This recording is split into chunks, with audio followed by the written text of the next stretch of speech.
అతనితో మాట్లాడిన దూత వెళ్ళిన పిమ్మట అతడు తన ఇంటి పనివారిలో ఇద్దరిని తన యొద్ద ఎల్లప్పుడూ కనిపెట్టుకొని యుండు వారిలో భక్తిపరుడకు ఒక సైనికుని పిలిచి.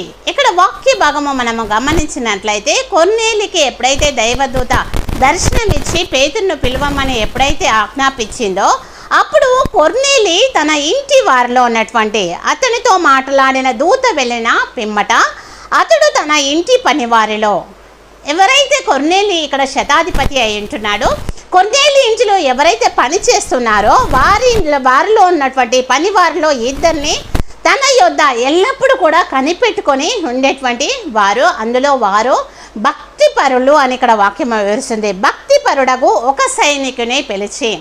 కొర్నేలి మాత్రమే భక్తిపరుడు కాదు, తన ఇంటి వారిలో పనిచేస్తున్నటువంటి వారందరూ కూడా ఇక్కడ భక్తిపరులు అని వాక్యము మనకి వివరిస్తుంది. ఎల్లప్పుడూ కూడా కనిపెట్టుకొని ఉండేటువంటి వ్యక్తులై ఉన్నారని దేవుని యొక్క వాక్యము మనకి వివరిస్తుంది. తన దగ్గర పనిచేసేటువంటి వారు కూడా భక్తిపరులు అని మనము వాక్యం ద్వారా వింటున్నాము. మనము పనిచేసేటువంటి స్థలములలో మనము ఏ విధంగా ఉన్నామో, నమ్మకస్తులముగా ఉన్నామా, మనము దేవుని యందు భయము భక్తి కలిగి ఉన్నామా?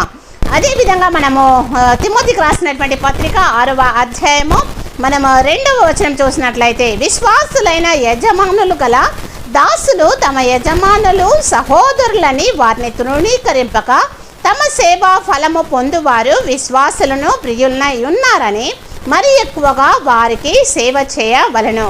ఈ సంగతులు బోధించుచు వారిని హెచ్చరించుమని దేవుని యొక్క వాక్యము మనకి వివరిస్తుంది. విశ్వాసులైనటువంటి యజమానులు గల దాసులు తమ యజమానులు సహోదరులని వారిని తృణీకరింపక, యజమానుల దగ్గర పనిచేసేటువంటి వారు వారిని సహోదరులుగా ప్రేమించాలని చెప్తున్నాడు, కానీ దేవుడు తృణీకరించకూడదు అని చెప్తున్నాడు. తమ యొక్క సేవా ఫలము పొందువారు విశ్వాసులను ప్రియులనై ఉన్నారని మరి ఎక్కువగా సేవ చేయవలనని దేవుని యొక్క వాక్యము వివరిస్తుంది. యజమానుల దగ్గర పనిచేస్తున్నటువంటి మనము విశ్వాసము కలిగి భయము కలిగి భక్తి కలిగి ఉండవలసిన వారమై ఉంటున్నాము. మన యొక్క భక్తి జీవితము మనల్ని అక్కడ నిరూపించేటువంటి దానిగా ఉండాలి. ఇక్కడ కొర్నేలి తన యొక్క ఇద్దరు మనుషులను పిలిపిస్తున్నారు. వారు దేవుని యందు భక్తి కలిగినటువంటి వారు. మన జీవితంలో మనకి యజమానుల దగ్గర మనము అలాంటి భక్తిని కనపరిచేటువంటి వారంగా ఉండాలి.